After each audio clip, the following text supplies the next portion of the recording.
Barrister Asaduddin Owaisi साहब के बाजुओं को मजबूत करा दीजिए, क्योंकि एक हैदराबाद से एक आवाज निकली तो महाराष्ट्र में इम्तियाज जलील साहब ने लब्बैक कहा, और औरंगाबाद से एमपी वहां के 20% सिर्फ आबादी थी और सब लोगों ने मिलकर इम्तियाज जलील साहब को एमपी बना दिया। किशनगंज में एक आवाज निकली, अख्तर उल ईमान साहब ने साथ दिया और पूरे बिहार में 53,000 वोट से एमएलए का इलेक्शन अपने घर से दूर दूसरे असेंबली में जाकर अख्तर उल ईमान साहब जीते। आपके हर मुद्दे पर, आपके हर मसाइल पर हम आपके साथ खड़े रहते हैं। अगर दिल्ली में कोई बोलते हैं, हैदराबाद में कोई शख्स बोलता है, उसका नाम बैरिस्टर असदुद्दीन ओवैसी साहब है। महाराष्ट्र में अगर कुछ मसला होता है, आपके साथ सबसे पहली आवाज निकलती है, उनका नाम इम्तियाज जलील साहब है।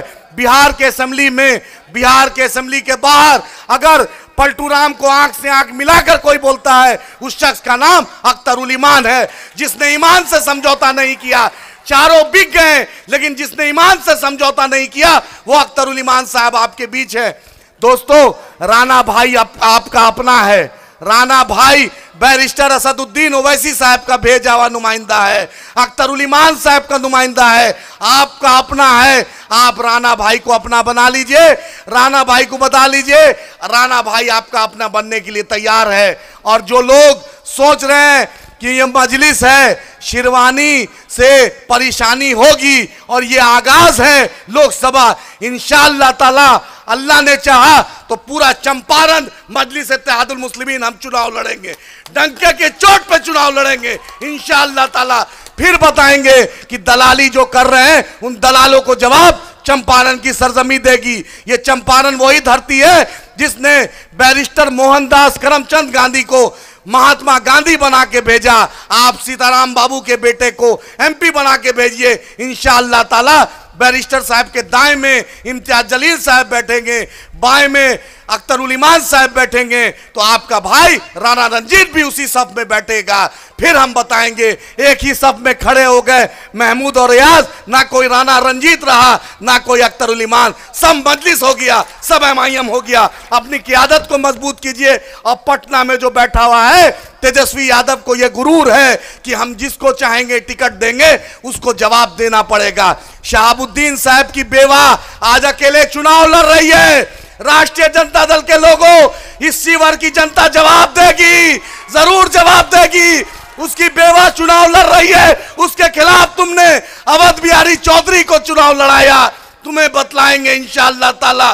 तुमने हमारे पीठ पे खंजर घोपा है, अल्लाह ने चाहा तो कभी मुख्यमंत्री नहीं बनोगे, कभी नहीं बनोगे। तुमने हमें धोखा दिया, अल्लाह की कुदरत तुम्हें जरूर इंसाफ करेगी। बहुतों के लिए, दलितों के लिए, अल्पसंख्यकों के लिए इससे बढ़ के आवाज उठाने वाली कोई पार्टी नहीं है। इसलिए आप लोगों से निवेदन है कि 9 नंबर पर पतंग छाप कर बटन दबा करके भारी मतों से विजय बनाएं। बहुत बहुत शुक्रिया। अस्सलाम वालेकुम। मैं चाहूंगा कि हमारे किशनगंज के जिलाध्यक्ष और ठाकुरगंज की सरजमी से 450 किलोमीटर दूर से चल के आए हुए जनाब हैबर बाबा साहब, जो हमारे वहां किशनगंज के नौजवानों की आवाज है, वो 1 मिनट का समय ले। मंच पे बैठे हुए हमारे सीमांचल के गांधी अख्तर उल ईमान साहब और मंच पे बैठे हुए हमारे औरंगाबाद के एमपी इम्तियाज जलील साहब और हमारे पार्टी के ताजमहल इंजीनियर आफ्ताब साहब, हमारे युवाओं का धड़कन आदिल हसन साहब और हमारे मंच को संचालित करते हुए डॉक्टर साहब और हमारे सभी मेहमानगण, हमारे बुजुर्गों, हमारे दोस्तों, हमारे नौजवान साथियों, अस्सलाम वालेकुम, आदाब।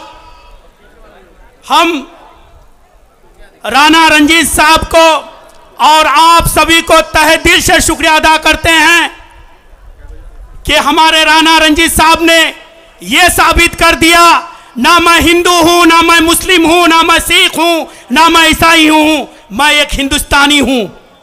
भाइयों, ये जो नरेंद्र मोदी जी, ये अमित शाह जी, ये जो हमको बांटने का काम कर रहा है, इसे ये नहीं मालूम कि हिंदुस्तान को आजाद करने में हमारे पुरखों ने अपने जान दिया है। ना वो हिंदू था ना मुस्लिम था, वो सब एक था। आज वो प्यार वो मोहब्बत हमारे ये मिटाना चाहता है।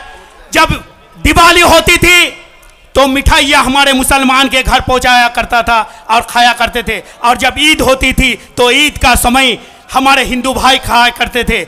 आज ये नफरत फैला रहे हैं। ऐसे जालिमों से आप बचिए।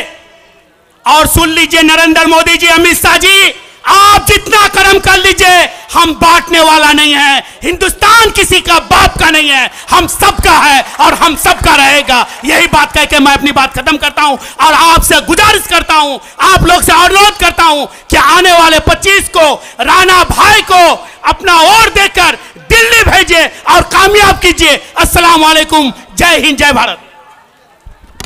अब मैं दावत देना चाहता हूं MIM के सीनियर लीडर और पार्लियामेंट्री बोर्ड के मेंबर मुफ्ती जावेद अतर कासमी साहब आपके बीच मौजूद हैं। उनको मैं 2 मिनट का वक्त आपके लिए। अस्सलाम वालेकुम दोस्तों, आज के इस प्रोग्राम में उपस्थित शिवहर के तमाम ब्लॉक से आए हुए हमारे गयूर नौजवान साथियों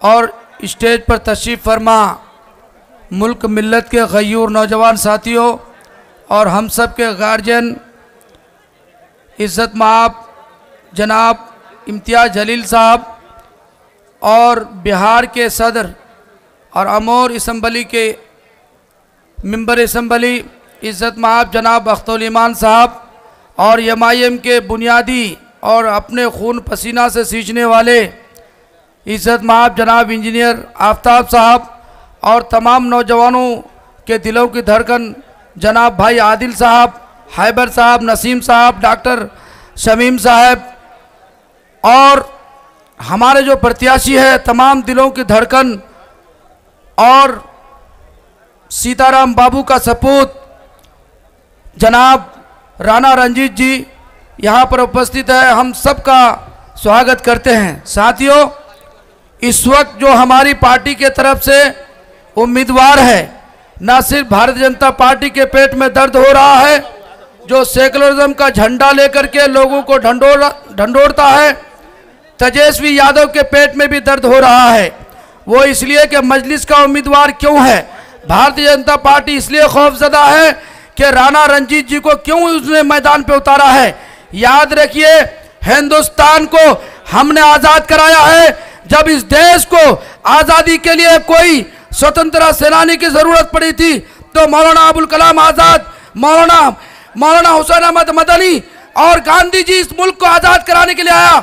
लेकिन अंग्रेज के काले नाजायज औलाद इस मुल्क को तोड़ना चाहती है, तो उसको खत्म करने के लिए, उसको बर्बाद करने के लिए और इस मुल्क को न्याय दिलाने के लिए हमारे मुल्क में बैर शमसुद्दीन ओवैसी वो खड़े हुए हैं। पूरे देश को ये संदेश दे रहे हैं कि हमें एकता बनकर चलना है। हिंदू मुस्लिम के अंदर जो खाई है उसको हमें ख़त्म करना है। यही पैगाम देने के लिए हम लोग आए हैं और हम उम्मीद करते हैं कि ढाका की सरजमीन से, शिवहर की सरजमीन से सब मिलकर के हमारे भाई राणा रंजीत को इतने वोटों से कामयाब कीजिए कि भारत के अंदर एक नाम रोशन हो जाए, शिवहर का, ढाका के नौजवानों का। हिंदुस्तान जिंदाबाद और हमारे MIM जिंदाबाद, राणा रंजीत जी जिंदाबाद, पतंग छाप जिंदाबाद। अब इस शेर के साथ मैं ऐसे शख्स को दावत देता हूं कि जिनकी आवाज की दहाड़ सुन करके बहुत से पॉलिटिकल पार्टियों के पेट में दर्द होता है कि दरिया अब तेरी खैर नहीं, बूंदों ने बगावत कर ली है, नादा न समझ बुजदिल इसको, लहरों ने बगावत कर ली है, हम परवाने हैं मौत समा मरने का हमको खौफ कहा, रे तलवार तुझे झुकना होगा, गर्दन ने बगावत कर ली है। जनाब आदिल हसन आजाद साहब, राष्ट्रीय प्रवक्ता, बिहार युवा प्रदेश अध्यक्ष। अस्सलामुअलैकुम वरहमतुल्लाहि वबरकातुहू। दोस्तों, बुजुर्गों, अजीज़ों, सीमांचल से चलकर हम आपके बीच सिर्फ यही पैगाम देने आए हैं कि चंपारण में जिस तरीके से सीमांचल ने अख्तर उल ईमान साहब को जिताकर भेज रहे हैं, उसी तरह आप सीताराम बाबूजी के लड़का आपका अपना राणा रंजीत भाई को कामयाब करा दीजिए।